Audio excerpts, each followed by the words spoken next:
Electron হচ্ছে 13টি। Proton কতগুলো? 13টি।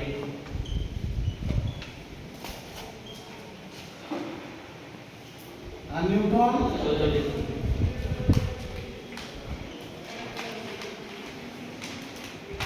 Neutron হচ্ছে 14টি। এবার জানবো যে একটা পরমাণু গঠন কিভাবে হয়। একটা যদি ইলেকট্রন থাকবে যে বেশি থাকতে পারে কম থাকতে পারে, ঠিক আছে? তো অ্যাটমের স্ট্রাকচার জানতে গেলে আমাদেরকে সবসময় ইলেকট্রন বিন্যাসটা জানতে হবে। ঠিক আছে, কি জানতে হবে? ইলেকট্রন বিন্যাস। সেই ইলেকট্রন বিন্যাসটা কি হয়? কক্ষপথ ওয়াইজ হয়। প্রথম কক্ষপথে কটা থাকবে, দ্বিতীয় কক্ষপথে কটা, তৃতীয় কক্ষপথে কতগুলো, কি হবে? কতগুলো কক্ষপথ আছে যেগুলো তোমার নাম হচ্ছে K L M N O P.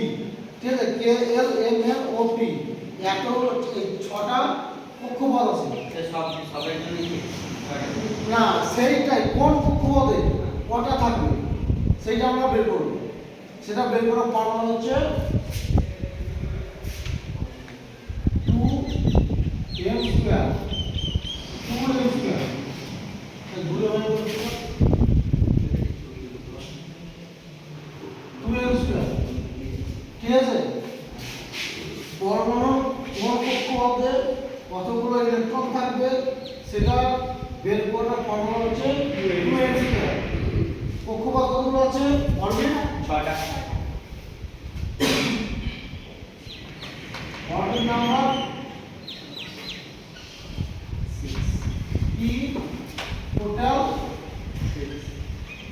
6। ঠিক আছে, K L M N O P.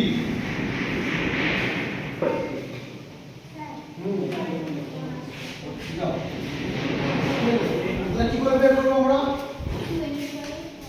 2m square অনুযায়ী ফর্মুলা হবে। তাহলে দেখো এখানে আমি বলি এটা একটা নিউক্লিয়াস আকার। এটা হচ্ছে পজিটিভ, এটা হচ্ছে আর কি হবে?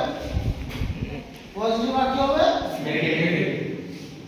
আচ্ছা, নেগেটিভ। হ্যাঁ, কি হবে? কি স্যার? পজিটিভ আর কি হবে? নিউক্লিয়াস কি থাকে? পজিটিভ আর প্রোটন আর নিউট্রন থাকে। প্রোটন পজিটিভ আর নিউট্রন কি? জিরো। তাহলে এখানে জিরো হবে। হলো, এটা নিউক্লিয়াস হয়ে গেল। ঠিক আছে, নিউক্লিয়াস হয়ে গেল। এইগুলো হচ্ছে অরবিট।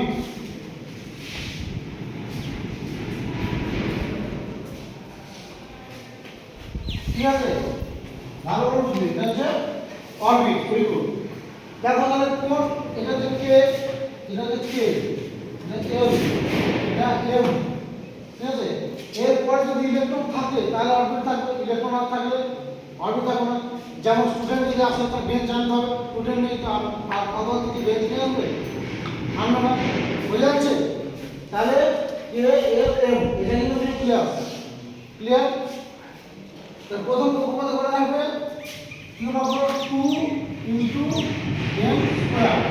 এই ফর্মুলা আছে। তাহলে 2টা কমন। এর মানে কি? কক্ষপথ সংখ্যা কে। কে কক্ষপথ আর বলছি কক্ষপথ। এটা কোন নম্বর কক্ষপথ? এটা কোন নম্বর কক্ষপথ? 1 নম্বর। ঠিক আছে, এটা যে 1 2 3 4 5 6। ঠিক আছে, এটা যে 2 নম্বর, এটা যে 1 নম্বর কক্ষপথ। ক্লিয়ার? তাহলে 1 নম্বর কক্ষপথ একটা হচ্ছে কি? কক্ষপথ সংখ্যা। তার গণিত 1 স্কয়ার সমান কত হবে? 2। 2 ইনটু 1 স্কয়ার মানে কি? 1 সমান 1, 1 থেকে 1, সেজন্য 2টি। তাহলে প্রথম কক্ষপথে কটা হবে? 2টি। এখানে কটা হবে? 2টি। এই হলো একটা, এই হলো একটা। -4 বলে -3 দিবে। ঠিক আছে, দ্বিতীয় কক্ষপথ same formula 2 into m square 2 square 2 গুণিত 4 সমান কত 8টি।